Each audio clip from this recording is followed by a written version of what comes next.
Hello नमस्ते, मैं हूं Manisha. Welcome to RS only. और आज एक ऐसे टॉपिक पे बात करेंगे। न्यूज़ वैसे एक दो दिन पुरानी है, लेकिन मैंने देखा है कि मतलब स्टूडेंट्स को और लोगों को इस चीज़ के बारे में डिटेल में नहीं पता है कि आखिर एक्चुअली सीजेआई ने बोला क्या है और जो बोला है उसके रेपरकशंस क्या हैं। उसके ऊपर अगर डिस्कशन होता है तो प्लीज़ झगड़ा ना करें, डिस्कशन करें, बात करें कि क्या है। आफ्टर ऑल सबको देश का तरक्की में ही कुछ ना कुछ योगदान देना है। मेरी हिंदी थोड़ी वीक है, ठीक है। तो अब क्या हुआ था, 17 नवंबर को चीफ जस्टिस ऑफ इंडिया ने एक स्पीच दी।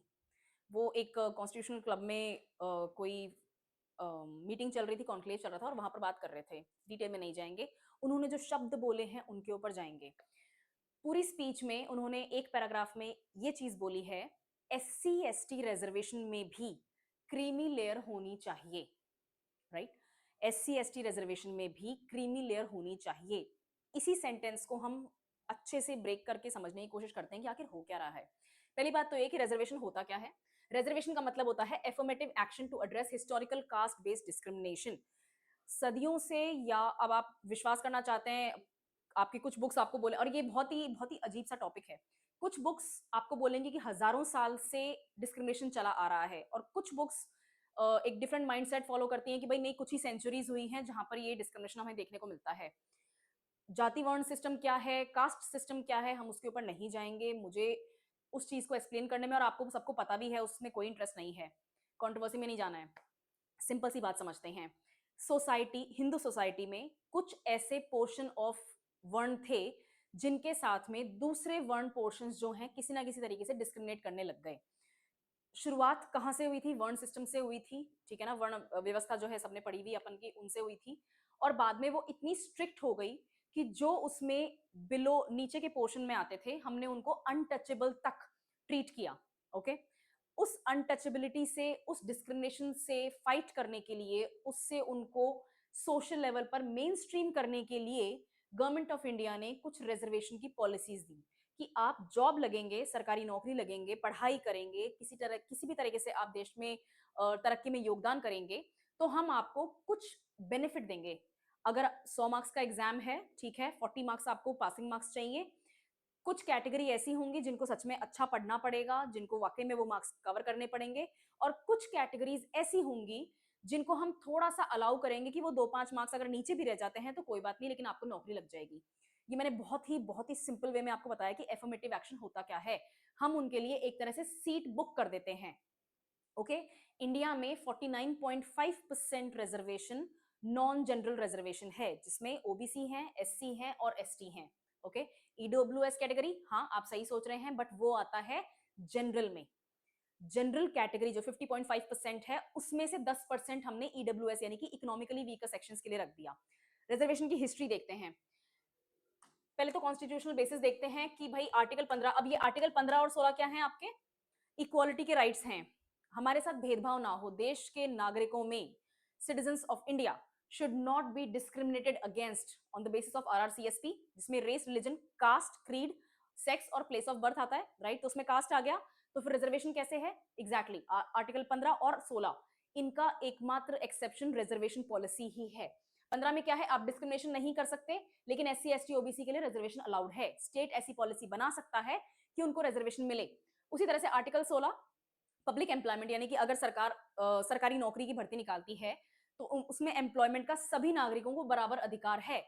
उनको थोड़ा एक्स्ट्रा है, ठीक है। एससी एसटी ओबीसी उनकी सीट्स बुक होती हैं। हाँ, आपको फिर भी एग्जाम तो एक तरह से कवर तो करना ही है, राइट। बढ़िया। आर्टिकल 46 क्या है? पहली बात तो ये क्या है? Directive principle of state policy, यानी कि स्टेट को समझाया गया है कि इन इन तरीकों से आप पॉलिसी बनाएं ताकि लोगों का भला हो सके, वेलफेयर स्टेट आप ढंग से रन कर सकें। आर्टिकल 46 कहता है कि आप एजुकेशन और इकोनॉमिक इंटरेस्ट को प्रमोट करेंगे ऑफ एससीज एंड एसटीज, शेड्यूल कास्ट और शेड्यूल ट्राइब के इकोनॉमिक और एजुकेशनल बेनिफिट्स उनको अलग से आपको देने हैं, ठीक है। ये डीपीएसपी है। और आर्टिकल 335 आपका कॉन्स्टिट्यूशनल राइट है, और वो ये कहता है कि आप एससीज और एसटीज का जो क्लेम है सर्विसेज में, उसको एड्रेस करेंगे। उसके लिए आपको रिजर्वेशन देना है, आप रिजर्वेशन दें, लेकिन आपको सरकार की एफिशिएंसी को भी मेंटेन करके रखना है। इनके लिए सीटें तो बुक करो, लेकिन कुछ मेरिट भी होनी चाहिए, कुछ आपको एफिशिएंसी भी बना के रखनी पड़ेगी। एफिशिएंसी के ऊपर किसी भी टाइप की चोट नहीं लगनी चाहिए। ये तो है बेसिस। कोटा का ब्रेकडाउन क्या है? कोटा का ब्रेकडाउन ये है, रिजर्वेशन को ही कोटा बोलते हैं बाय द वे, ठीक है, QUOTA। शेड्यूल ट्राइब को 7.5% दिया गया है रिजर्वेशन, शेड्यूल कास्ट को 15% दिया गया है, और ओबीसी, इसकी स्टोरी थोड़ी देर में अपन देखेंगे ओबीसी क्या चीज है, और इनको दिया गया है 27%। और जनरल, जिसको यहाँ पर मेरिट लिखा हुआ है, ये है 50.5%, ये पूरा। इसमें से 10% आपका इकोनॉमिकली वीकर सेक्शन है, यानी कि जनरल कैटेगरी में फॉल होने वाली कास्ट जो है, उनमें जो गरीब तबका है, अब उनका सोशल डिस्क्रिमिनेशन तो नहीं हो रहा है, लेकिन उनका इकोनॉमिक डिस्क्रिमिनेशन होता है, उनको हमने एक 10% का लीवे प्रोवाइड किया है, ये मोदी सरकार लेकर आई थी, ठीक है, ये समझ में आया। अब इसका स्कोप क्या है? सभी सेंट्रल स्टेट गवर्नमेंट जॉब्स और एजुकेशनल इंस्टीट्यूशंस में ये रिजर्वेशन लागू होता है। इसरो में रिजर्वेशन है या नहीं है, मुझे कमेंट्स में बताना। आर्मी में रिजर्वेशन है या नहीं है? आर्म्ड फोर्सेस, सिर्फ टेरिटोरियल आर्मी नहीं, आर्म्ड फोर्सेस, जिसमें आपका नेवल फोर्सेस भी आ जाएंगी, एयर फोर्स भी आ जाएंगी, ठीक है। चलो देखते हैं क्रीमी लेयर का कॉन्सेप्ट। अब BR गवई जी ने क्या बोला कि भाई क्रीमी लेयर होनी चाहिए SC ST में भी, जैसे OBC में है। तो क्रीमी लेयर क्या चीज है, पहले तो ये देखते हैं। क्रीमी लेयर उसको बोला, आपने कभी क्रीमी लेयर को एक्सप्लेन भी, जो वकील साहब थे उस वक्त सुप्रीम कोर्ट में, मैंने उनको उनकी फाइल देखी, उसमें उन्होंने एक्सप्लेन भी ऐसे ही किया है कि भाई पतीला है, पतीले में आपने दूध भर रखा है, दूध आप गर्म करते हैं, ठीक है, उसको अपन ने पूरा उबाल लिया, गैस अपन ने कर दी बंद और उसको ढक के छोड़ दिया। जब वो दूध मिल्क जो है वो ठंडा होता है, तो उसके ऊपर एक लेयर बन जाती है मलाई की, राइट। उसमें होता है अच्छा खासा फैट, उसी से अपन घी निकालते हैं, बटर उसी से निकलता है ना, राइट। वो होता है फैट, फैट होता है रिच कैटेगरी, राइट। उसमें से आपने फैट निकाल लिया मिल्क में से, तो मिल्क में आपके बहुत बेसिक से न्यूट्रिशन बचे हैं, फैट आपने हटा दिया, वही होती है क्रीम, और उसी को कहते हैं क्रीमी लेयर। उसको आप अलग कर देते हैं क्योंकि वो बेटर है, उससे आप घी बना पा रहे हैं, ओके। इसी तरीके से समझना है, और वकील साहब ने भी इस कोर्ट में यही समझाया था। तो ओबीसी में क्रीमी लेयर है, यानी कि ओबीसी में पढ़ने वाली जितनी भी कास्ट हैं, उनके अंदर जो एफ्लुएंट हैं, रिच हैं, या फिर जो अच्छी खासी पोजीशंस पे प्लेस्ड हैं, चाहे वो सरकारी नौकरी हो, चाहे वो बिजनेस रन करते हो, चाहे वो हायर ऑफिशियल पोजीशंस पे हो इंटरनेशनली कहीं पे भी, वो है cream of the cream, creme de la creme जिसको बोलते हैं, राइट। वो हैं अच्छे खासे एफ्लुएंट लोग। तो वो अपने बच्चों के लिए एक सिक्योर फ्यूचर क्रिएट कर सकते हैं कि भाई ठीक है, मेरे पास में इतने रिसोर्सेज हैं, तुम्हें जिस स्कूल में पढ़ना है, कॉलेज में पढ़ना है, जो जॉब करना है, जो बिजनेस खोलना है, तुम्हें जो लाइफ में करना है, तुम्हें अलाउड है। तो टेक्निकली देखा जाए तो इनको रिजर्वेशन की जरूरत नहीं है, क्योंकि वो सोशली भी बैकवर्ड नहीं है, इतने अच्छे खासे पोजीशंस पे अगर प्लेस्ड है तो, और इकोनॉमिकली भी बैकवर्ड नहीं है, तो इनके ऊपर से रिजर्वेशन का छाता हटा दिया गया। यही होता है क्रीमी लेयर। अगर आप क्रीमी लेयर में हैं, ओबीसी में हैं और क्रीमी लेयर में आते हैं, तो आपको वो 27% का फायदा नहीं मिलता है, ठीक है। यही क्रीमी लेयर का कॉन्सेप्ट इंट्रोड्यूस किया गया था मंडल कमीशन केस जिसको कहते हैं, उसमें इंदिरा साहनी केस है, लैंडमार्क जजमेंट है भारत सरकार इसका, सुप्रीम कोर्ट का। इसको थोड़ा डिटेल में अलग से देखते हैं, यहां देखेंगे अपन, ठीक है। चलो मैं यहां पर आपको इंट्रोड्यूस कर देती हूँ। मंडल कमीशन केस कहते हैं 1992। अभी मंडल कमीशन क्या है मैम, ये कहां से आ गया? 1979 में मंडल कमीशन बिठाया गया था, और उन्होंने सजेस्ट किया कि भाई SC ST तक तो ठीक है, लेकिन हमें एक ऐसी कैटेगरी और बनानी पड़ेगी जिनको हम जनरल कैटेगरी में से निकाल के बनाएंगे, और वो होंगी other backward caste, other backward classes भी बोलते हैं इसको। अदर बैकवर्ड क्लासेस होंगी जो कि अभी तक जनरल में आ रही थी, लेकिन देखा गया है कि थोड़ा बहुत सोशली इनको भी डिस्क्रिमिनेशन झेलना पड़ता है, और इनमें से सारे इकोनॉमिकली अच्छी जगहों पे प्लेस नहीं है, कंपटीशन में इनको नुकसान हो रहा है। जो लाइफ का कंपटीशन है, सोशल कंपटीशन है, जॉब्स का कंपटीशन है, एजुकेशन का कंपटीशन है, इसमें इनको नुकसान हो रहा है। तो मंडल कमीशन बिठाया गया 79 में, और 80 में 1980 में मंडल कमीशन की रिपोर्ट आ जाती है, और उन्होंने सजेस्ट किया कि 27% का ओबीसी कोटा जनरल में से तोड़ के निकाला जाए, ठीक है। बहुत बढ़िया। अब जब ये कोटा निकालने की रिपोर्ट आई, तो 1990 में प्रधानमंत्री कौन थे? प्रधानमंत्री थे VP सिंह जी। इन्होंने मंडल कमीशन की रिपोर्ट इंप्लीमेंट कर दी, और उसके खिलाफ हुए प्रोटेस्ट सड़कों पे। आप आज भी आपको वैसे ऑनलाइन बहुत सारी ऐसी वीडियोस मिल जाएंगे।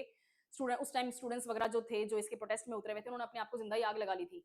तो ये बहुत बहुत वायलेंट प्रोटेस्ट हुए थे, लेकिन सुप्रीम कोर्ट में इस मंडल कमीशन के खिलाफ इंदिरा साहनी पहुंच जाते हैं, और इन्होंने बोला कि कोटा पे कोटा दिए जा रहे हो, ठीक नहीं है, जनरल कैटेगरी के साथ में बहुत ज्यादा भेदभाव हो रहा है। Indira Sahni versus union of India सरकार के खिलाफ इन्होंने केस कर दिया। यहां पर सुप्रीम कोर्ट ने 9 जज बेंच, कितनी बैठी थी? 9 जजेस बेंच। 9 जज होती हैं आपकी कॉन्स्टिट्यूशनल बेंच, और इन्होंने 6:3 के रेशियो में ओबीसी कोटा को वैलिडेट कहा कि ये कॉन्स्टिट्यूशनल है। इसके पीछे जो लॉजिक दिया गया है, ओबीसी कोटे के पीछे जो लॉजिक दिया गया है वो सही है। इस कैटेगरी के लोगों के साथ में सोशल और इकोनॉमिक बैकवर्ड डिस्क्रिमिनेशन हो रहा है। और इसी केस के दौरान यूनियन ऑफ इंडिया की तरफ से जो वकील साहब खड़े थे उन्होंने ही ये क्रीमी लेयर का कॉन्सेप्ट दिया और सुप्रीम कोर्ट ने इस क्रीमी लेयर के कॉन्सेप्ट को एक्सेप्ट किया और मंडल कमीशन जो इंप्लीमेंट हो गया था ओबीसी कोटा के लिए उसमें क्रीमी लेयर को इंट्रोड्यूस कर दिया। क्रीमी लेयर ओबीसी कैटेगरी के लिए एक रियलिटी है, ठीक है। एससी एसटी कोटा को अभी तक नहीं छेड़ा गया है। इससे पहले एक दूसरा केस और था जिसके बारे में अपन अलग से बात कर लेते हैं। 1951 में, टेक्निकली वो 49 के आसपास की बात है जब केस फाइल हुआ था, 50 में सुप्रीम कोर्ट ने सुनना शुरू किया, 51 में फैसला आ गया था।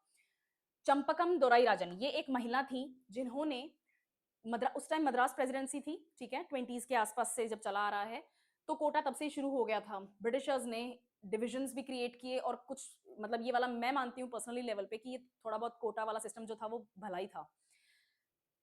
मद्रास प्रेसिडेंसी में जब मेडिकल कॉलेज में एडमिशन की बारी आई तो इन महिला को चंपकम दोराईराजन और इनके साथ में एक और थे, इनको एडमिशन नहीं मिला। ये ब्राह्मण हिंदू कम्युनिटी से थे, ठीक है, जो top of the top socially माने जाते हैं, उस कम्युनिटी से थे और इनको एडमिशन नहीं मिला जबकि इन्होंने टॉपर्स वाले मार्क्स सिक्योर करे। तो ये चली गई अपना सुप्रीम कोर्ट में इस शिकायत को लेके और सुप्रीम कोर्ट ने बोला कि भाई इनके साथ तो गलत हुआ है, ठीक है, इनके साथ गलत हुआ है और ये ऐसा नहीं चलेगा, आपने तो मेरिट को ही खो दिया। एससी एसटीज को आप चांस देना चाहते हैं, अच्छी बात है, लेकिन इनकी सीट तो इनको मिलनी चाहिए ना। लेकिन इसके खिलाफ, इस फैसले के खिलाफ भारत सरकार उस टाइम एससी एसटीज का जो कोटा था उसके ऊपर एक अमेंडमेंट लेकर आई और वो अमेंडमेंट यही था कि चाहे किसी की सीट छूटे चाहे किसी की सीट मिले, 50% का लिमिट कोटा है और एससी एसटीज का कोटा उनको जरूर दिया जाएगा। अगर इंदिरा साहनी जी, सॉरी, इनको चंपकम दोराईराजन इनको और इनके साथी को इनकी सीट दे दी जाती तो किसी एससी और एसटी की सीट छीननी पड़ती। गवर्नमेंट ने मना कर दिया। फर्स्ट अमेंडमेंट में गवर्नमेंट ने इस चीज को ऐड कर दिया और इसका फैसला फाइनली ये निकला कि एससी एसटी का कोटा अब बरकरार है। तो अगर आपकी सीट छिनती है, आपको लगता है कि यार मैं तो डिजर्विंग हूं, मेरे को सीट नहीं मिली, तो blame this portion, okay. Third thing, 2006 में एम नागराज करके एक हैं सिटीजन ऑफ इंडिया, उन्होंने यूनियन ऑफ इंडिया के खिलाफ केस कर दिया और ये था कि मुझे प्रमोशन में कोटा नहीं मिलना, मतलब XYZ कम्युनिटी के लोगों को प्रमोशन में कोटा क्यों मिल रहा है, उनकी जॉब लग तो गई। तो भारत सरकार ने बोला कि जॉब लग गई फिर भी उनके साथ में सोशल डिस्क्रिमिनेशन हो रहा है, प्रमोशन हो चाहे कुछ भी हो, हमें कुछ ना कुछ लेवल्स तक उनको सिक्योर करके रखना पड़ेगा। सुप्रीम कोर्ट ऑफ इंडिया ने एससी एसटीज का प्रमोशन में कोटा अपहेल्ड किया और बताया कि एससी एसटीज के लिए कोई क्रीमिलियर का कॉन्सेप्ट नहीं है, यहां तक क्रीमिलियर का कॉन्सेप्ट नहीं है। जॉब लग गई तो क्रीमिलियर हो गई ना, उनको हट जाना चाहिए था, लेकिन ऐसा नहीं है। भारत सरकार ने बोला कि नहीं, हम उनको नहीं हटा सकते, अभी भी सोशल लेवल पे उनकी कोई एक्सेप्टेंस नहीं हुई है, उनको मेन स्ट्रीम एक्सेप्टेंस नहीं मिली है।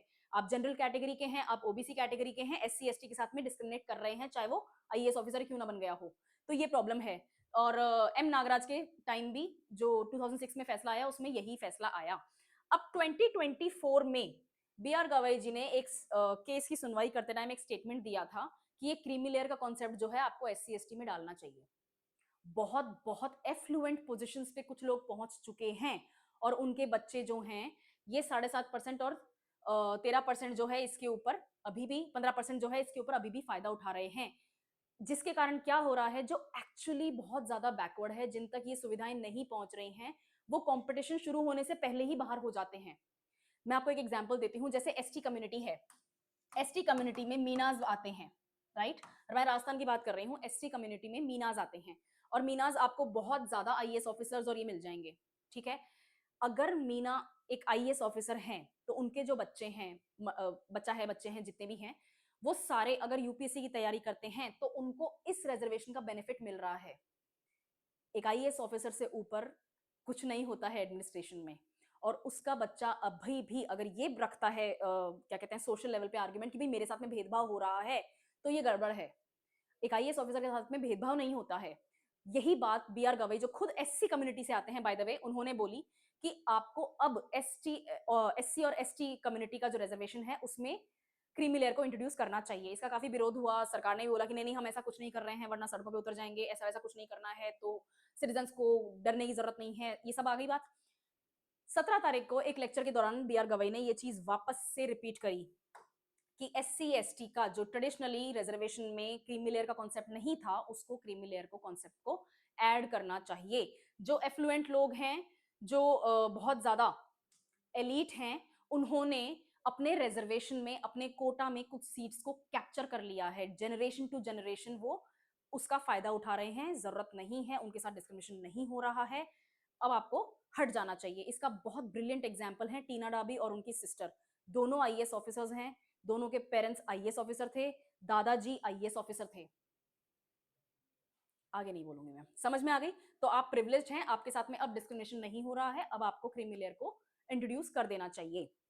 B.R. अम्बेडकर जो थे, डॉक्टर B.R. अम्बेडकर, जिन्होंने एक्चुअली रिजर्वेशन को रिफाइन किया था, उन्होंने तो ये बोला था कि भाई 10 साल तक ही बहुत है, भारत सरकार उसके बाद में चाहे कंटिन्यू ना करे क्योंकि हम इतना फर्क देख लेंगे। और B.R. अम्बेडकर कुछ हद तक सही भी थे और कुछ हद तक गलत भी हैं। हमें आज भी बैकवर्डनेस देखने को मिल जाएगी, सोशल एक्सेप्टेंस आज भी नहीं है, अभी भी न्यूज़पेपर्स में आपको पढ़ने को मिल जाएगा, SC कम्युनिटी का दूल्हा होता है उसको घोड़े से उतार देते हैं, तुझे घोड़े पे बैठने का हक नहीं है। भाई क्यों नहीं है? यही होता है सोशल डिस्क्रिमिनेशन। ये बहुत, जिनके साथ में ये नहीं हो रहा है उनको सुन के लगेगा यार क्या फर्क पड़ता है यार, छोटी मोटी चीजें हैं, टाइम के साथ बदल जाती हैं। टाइम हो गया है, नहीं बदल रही हैं, प्रॉब्लम ये है। ठीक है, चलो आगे चलते हैं। ये लैंडमार्क वर्डिक्ट 2024 में एक केस के दौरान इन्होंने दिया था, 6-1 मेजोरिटी की उसमें क्या कहते हैं कॉम्बिनेशन में, यानी कि 7 जज बेंच थी, कॉन्स्टिट्यूशनल बेंच थी। इन्होंने अलाउ किया स्टेट्स को कि SC ST के अंदर आप सब क्लासिफिकेशन कर सकते हैं। जैसे मैंने आपको STs का एग्जाम्पल दिया, मीनाज हैं, वो एफ्लुएंट हैं, अगर आप क्रीमी लेयर नहीं भी इंट्रोड्यूस करना चाहते हैं तो जो एफ्लुएंट पर्संस हैं, एफ्लुएंट कास्ट हैं कैटेगरी के अंदर, उनके अलावा सब कैटेगरी क्रिएट कर दें और सीटें उसी हिसाब से डिवाइड कर दें। ठीक है, तो SC ST में आप सब क्लासिफिकेशन करो। इसका यही बेनिफिट होना था कि जो SCs में या STs में भी, और मैं इसको एक्सटेंड कर रही हूं, जो SC ST में एडवांस्ड ग्रुप्स हैं वो रिजर्वेशन का डायरेक्ट फायदा ना उठा पाए, उनको एक्चुअली कंपटीशन फेस करना चाहिए, ये करें, वो कंपटीशन को फेस करें। ओके, सब क्लासिफिकेशन से क्या होगा, एक इक्विटी होगी। STs में जो मीनाज हैं उन्होंने तो अचीव कर लिया बहुत कुछ। मैं सिर्फ एक एग्जांपल लेके चल रही हूँ, if any Meena is listening to me, hurt होने की जरूरत नहीं है, मैं एक एग्जांपल बता रही हूँ और ये सोशल एग्जांपल है, रियल है। ठीक है, तो STs में जो नॉन मीनाज हैं, जैसे भील्स आते हैं, राइट, उन तक बेनिफिट नहीं पहुंच रहा है, तो उन तक भी बेनिफिट पहुंचने का एक मौका होगा, तो सोशल इक्विटी आएगी। दूसरा, स्टेट्स को ये अधिकार है कि इंट्रा ग्रुप डिस्पेरिटी जो है उसको दूर करने के लिए वो कदम उठाएं, और ये एक अच्छा कदम है according to Supreme Court, specially B.R. Gavai जी जो चीफ जस्टिस ऑफ इंडिया हैं इस वक्त, उन्होंने ये एक एग्जाम्पल दिया है। अब अगर ऐसा होता है, स्टेट ऐसा करना शुरू कर देते हैं, तो SC ST की कैटेगरी में भी आप क्रीमी लेयर का एक फर्स्ट स्टेप देख सकेंगे। क्रीमी लेयर का, ठीक है, अब अचानक से भारत सरकार नहीं करेगी ये काम क्योंकि डिस्टर्बेंस बहुत जल्दी हो जाता है हमारे कंट्री में, लेकिन आप स्टेप बाय स्टेप कुछ ना कुछ तरीके से हटाने की कोशिश करें उन लोगों को रिजर्वेशन में से जो एक्चुअली रिजर्वेशन को डिजर्व नहीं करते हैं, जो एफ्लुएंट हैं, अच्छी पोजीशन पे पहुंच चुके हैं, कंपटीशन को अच्छे से फेस कर सकते हैं, लाइफ में कुछ बेटर कर सकते हैं, डिस्क्रिमिनेशन नहीं फेस कर रहे हैं, उनको हटाने का प्रावधान शुरू हो जाना चाहिए। ये कुछ स्टेटमेंट्स हैं जो B.R. गवई जी के मैंने डायरेक्टली कोट्स लिए हैं उनकी स्पीच में से। India and the living Indian constitution eight 75, ये प्रोग्राम का नाम था जहां पर वो बोल रहे थे, अमरावती आंध्र प्रदेश की कैपिटल है, वहां पर ये बात बोल रहे थे, और ये 3 स्टेटमेंट्स हैं। I also went further and took a view that the concept of creamy layer, as has been found in the judgment of Indira Sahni versus Union of India, it should be applicable as it is applicable to OBCs, हाँ, should also be made applicable to the scheduled caste। B.R. Gavai खुद SC community से आते हैं और खुद एक effluent personality हैं, लेकिन एज ऑफ नाउ जो सिस्टम इंडिया में है, अगर उनका बेटा चाहे और फाइट करना कंपटीशन में, तो उनको डायरेक्ट ये 7.5-15% डायरेक्ट बेनिफिट मिलेगा।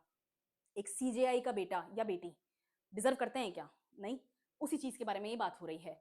Children of an IAS officer can not be equated with the offspring of a poor agricultural labourer when it comes to reservations. आपने एक ही कैटेगरी में इन दोनों टाइप के लोगों को डाल दिया है।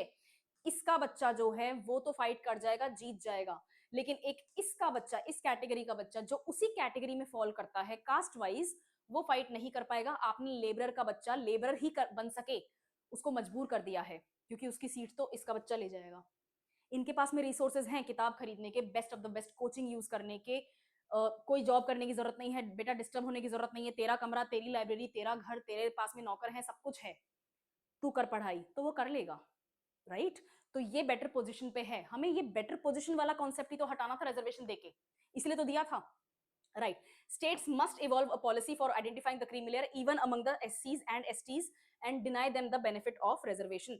States को ऐसी policies बनानी पड़ेंगी, ऐसा framework create करना पड़ेगा कि जो better और affluent positions पे placed हैं वो SCs और STs में creamy layer के concept में आए और उनको मेरिट फाइट करनी पड़े, ना कि उनको प्रॉपर्ली रिजर्वेशन का फायदा मिले, ठीक है? अब गवई जी ने ऐसा क्यों कहा? उनका कहने का तात्पर्य सिर्फ इतना है कि रियल इक्वालिटी तभी होगी जब हम क्रीमी लेयर का कॉन्सेप्ट को इंट्रोड्यूस करेंगे, और ये जो इस वक्त जो इक्वालिटी है वो सिर्फ कागज पे है, सोशल लेवल पे हमें इक्वालिटी एक्चुअली डिस्टर्ब होती हुई नजर आ रही है because of this very reason. पिछली सरकार जो वसुंधरा राजे जी की थी, उस टाइम गुर्जर आंदोलन हुआ था राजस्थान में, बहुत बड़ा गुर्जर आंदोलन हुआ था। उनका कहना यही था कि हमें ओबीसी की लिस्ट से निकालो और हमें एसटी की लिस्ट में डाल दो, और इस डिमांड के खिलाफ एसटी सड़क पे उतर गए थे कि हमारा रिजर्वेशन खो जाएगा। कुछ तो अंडरस्टैंडिंग की कमी है, कुछ पॉलिटिशियंस शब्दों के साथ खेल जाते हैं, लेकिन वो आंदोलन बहुत अच्छा एग्जाम्पल है रिजर्वेशन के प्रॉब्लम को समझने का। रिजर्वेशन प्रोवाइड हो गया है, लेकिन फिर भी उसका फायदा कुछ कैटेगरीज को नहीं मिल पा रहा है, कुछ कास्ट को, सब कास्ट को नहीं मिल पा रहा है because of this very reason, ठीक है?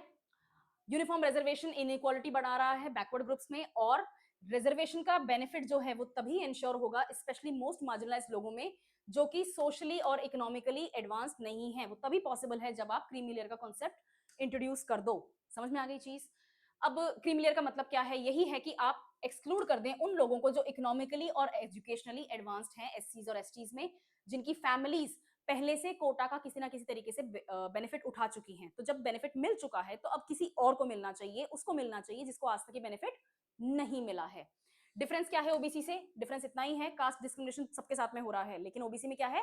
क्रीमी लेयर का कॉन्सेप्ट इंट्रोड्यूस हो गया है जो कि इकोनॉमिक प्रोग्रेस का एक अच्छा एग्जाम्पल है, ठीक है? सब क्लासिफिकेशन के लिए भी उन्होंने यही कहा है कि आप एससीज को एसटीज को सब ग्रुप्स में क्लासिफाई कर दो, और जिसको नहीं मिल रहा है उसको पिन पॉइंट रिजर्वेशन की फैसिलिटी प्रोवाइड करो।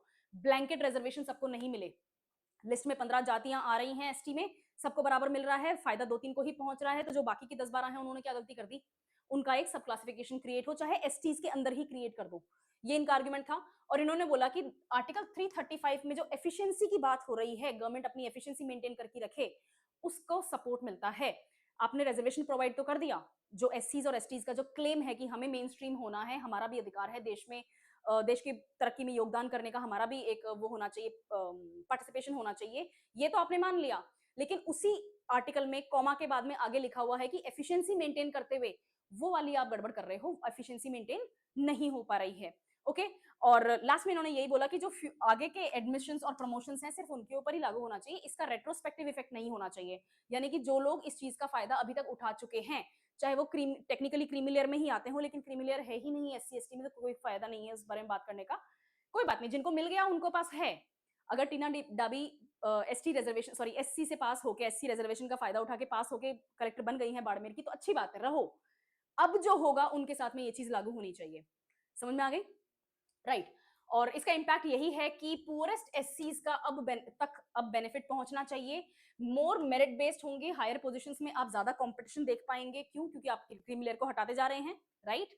इसके अलावा अंबेडकर साहब का जो विजन था, डॉक्टर बी आर अंबेडकर का जो विजन था, विजन यही था कि जो सोशली सबसे ज्यादा वीक है उसको मदद की जरूरत है। क्रीमी लेयर का पोर्शन जिन लोगों को के ऊपर फिट होता है, जो सेटिस्फाई करते हैं उस कैटेगरी को, वो वीकेस्ट नहीं है, तो उनकी सर के ऊपर से जो छत्र छाया बनी हुई है रिजर्वेशन की, वो हट जानी चाहिए। नेक्स्ट, इससे एससीज का रिजर्वेशन जो है वो जॉब्स में और एजुकेशन में कम होने के चांसेस हैं। जी हाँ, कम होने के चांसेस हैं, लेकिन जब तक स्टेट इस चीज को अप्लाई करेगा नहीं, तब तक हमें पता ही नहीं चलेगा कि ये जो डर है ये सच्चा भी है या नहीं है, राइट? दूसरी चीज, एससीज ऑलरेडी इस वक्त अंडर रिप्रेजेंटेटेड हैं। देश के एडमिनिस्ट्रेशन में, ब्यूरोक्रेसी में 15% से भी कम उनका पार्टिसिपेशन है, ये बात भी सही है। लेकिन जो आर्ग्यूमेंट अभी तक चला आ रहा है वो भी तो अपनी जगह सही है, राइट? तो इन दोनों आर्ग्यूमेंट्स को आपको बैलेंस करना है और गवर्नमेंट को एक नया कुछ ना कुछ कैटेगरी क्रिएट करना पड़ेगा। इंप्लीमेंटेशन का हर्डल यही है कि डेटा कलेक्शन का बायस है। जो लोग ऑलरेडी क्रीमी लेयर में, जो लोग ऑलरेडी एफ्लुएंट हैं, रिच हैं, वो अपनी इनकम छुपाने लग जाएंगे। वो बोलेंगे कि नहीं, हम तो अभी भी बैकवर्ड हैं, देखो हमारा तो घर ऐसा है, देखो हम तो इतना प्रॉब्लम झेल रहे हैं, सोशली हमें इतना ज्यादा ऑस्ट्रेसाइज किया जा रहा है, तो आपके पास में डेटा कलेक्शन का बायस आ सकता है। आर्बिट्ररी इनकम कट ऑफ की जा सकती है, लोग टैक्स चोरी करने लग जाएंगे, छोटा मोटा बिजनेस कर रहा है, उसको क्रीमी लेयर में आना चाहिए, वो बता देगा कि भैया अपने तो दुकान बंद हुए हुए 4 साल हो गए, हम तो बिल्कुल हैंड टू माउथ है। तो यहाँ पे भी गड़बड़ है। और पॉलिटिकल रेजिस्टेंस, सबसे बड़ा इंडिया में प्रॉब्लम ही यही है। आप कुछ भी भला करना चाहते हो ना, सबसे पहले तो यही दिक्कत आ जाती है। इसको एक्सप्लेन करने की जरूरत नहीं है। सोशल बैकलैश यही है कि कुछ ऐसे तत्व होते हैं सोसाइटी में जो अपनी पॉलिटिकल पॉइंट या फिर अपने सोशल एंटी सोशल बिहेवियर में पॉइंट स्कोर करने के लिए कुछ ना कुछ एंटी रिजर्वेशन का भाव लोगों में फैला देंगे और फिर हमारे सामने वायलेंट प्रोटेस्ट आएंगे और देश इस चीज को अब नहीं झेल सकता। झेलना चाहते नहीं, एटलीस्ट मैं तो नहीं देखना चाहती। एक दूसरे के खून के प्यासे हो जाते हैं, ये सब बदतमीजियां हम नहीं देखना चाहते। लेकिन ऐसे तत्व हैं देश के अंदर जो इस चीज को आसान कर देते हैं, प्रैक्टिकली इंप्लीमेंट करके दिखा देते हैं। तो इस चीज से भी सरकार को डील करने के लिए रेडी रहना चाहिए। लास्ट में मैं यही कहना चाहूंगी, और यही आपका पूरा इस लेक्चर का सार भी निकलता है, रिजर्वेशन एक जरिया था सोशल जस्टिस के लिए। कुछ लेवल तक वो सोशल जस्टिस का एक जो एम है उसको पूरा भी कर पाया है, लेकिन अभी भी बहुत सारा स्कोप बाकी है। तो उसके लिए अब नया क्या, कुछ आपको नया करना पड़ेगा, क्योंकि एक स्टैटिक पोजीशन आ गई है, राइट। इसके अलावा क्रीमी लेयर का जो कॉन्सेप्ट है वो नीडी लोगों तक रिजर्वेशन को पहुंचाता है। अगर आपने क्रीमी लेयर इंट्रोड्यूस कर दी, जो एफ्लुएंट हैं, रिच हैं, बेटर प्लेस्ड हैं अपनी लाइफ में, वो अपने आप रिजर्वेशन की कैटेगरी से हट जाएंगे, क्योंकि वो डिजर्व नहीं करते। अगर वो नहीं डिजर्व करते हैं और वो हट जाएंगे, तो जो एक्चुअली डिजर्व करते हैं उन तक इसका फायदा पहुंचेगा। नेक्स्ट, जो बी आर गवई चाहते हैं, और नेक्स्ट इंडिया के लिए इसके इम्प्लीकेशंस यही हैं कि आप एफर्मेटिव एक्शन जैसा एक बहुत ही पॉजिटिव कॉन्सेप्ट कंट्री में इंट्रोड्यूस कर रहे हैं, तो उसको एफिशिएंटली करो। और अगर एफिशिएंटली करना चाहते हो तो अपनी पॉलिटिक्स को दूर करो और डेटा ड्रिवन अपना काम स्टार्ट करो। यही है, इतना ही है। इसको समझना इसलिए जरूरी है क्योंकि इसमें बहुत सारे ऐसे कॉन्सेप्ट्स हैं जो आपको आने चाहिए। ये टची टॉपिक होते हैं, कंट्रोवर्शियल टॉपिक होते हैं, प्रोवाइडेड आप कंट्रोवर्शियल वर्ड्स को यूज करें। ठीक है, अपने थॉट्स को क्लियर करो, अपना ओपिनियन जनरेट करो, एक्चुअली बैलेंस्ड ओपिनियन क्रिएट करने की कोशिश करो, बहुत सारे सोर्सेज पढ़ो। और इस तरह के क्वेश्चंस आपके मेंस में भी आते हैं, स्पेशली इस टाइप के क्वेश्चंस के ऊपर आपके इंटरव्यूज में डिस्कशन होता है। तो आपको अपना ओपिनियन बनाना पड़ेगा, और थोड़ा सा बायस से हटके। अगर आप क्रीमी लेयर में आते हैं तो बायस से हटना है, जनरल कैटेगरी में आते हैं तो भी अपना एक अलग बायस है, उससे हटना है। SC ST में किसी में आते हैं और उसमें टेक्निकली क्रीमी लेयर वाला जो पोर्शन है उसमें आते हैं, तो आपको बायस से हटना पड़ेगा और कंट्री के लिए कुछ ना कुछ आपको ओपिनियन डेवलप करने पड़ेंगे। ठीक है, I see you in the next class. कुछ और टॉपिक आता है उस पर बात करेंगे। Thank you.